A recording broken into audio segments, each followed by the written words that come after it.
Napakatindi ang spell na ito dahil kapag ginawa mo ito sa kanya, hindi siya magsawa sa iyong pag-ibig.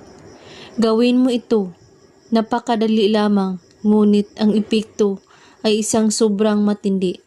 Ang una mong gagawin ay linisin mo ang iyong isipan, pakalmahin mo ang iyong katawan at subukang tanggalin ang kahit anong sagabal o babag sa iyong isipan.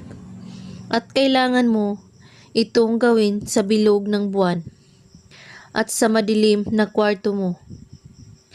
Pumunta ka sa iyong kwarto na madilim at umupo ka at sambitin mo ang pangalan niya ng 3 beses. At na para bang tinatawag mo siya at banggitin mo ito. Dies malipos puntundok.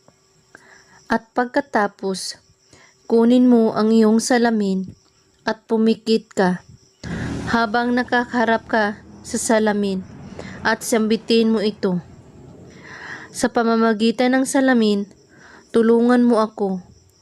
Ito lamang ang aking hiling na siya ay aking maangkin at ibigay siya sa akin. At ito ang aalay ko, tanggapin mo.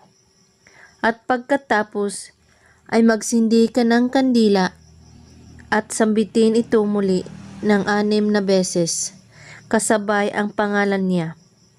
Alimangali, Zor, Kritia.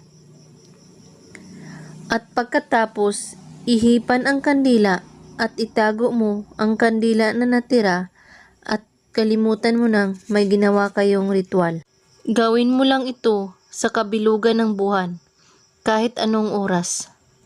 At kung may katanungan po kayo ay magko-comment lang po sa baba. Maraming salamat sa panonood. May God bless us all.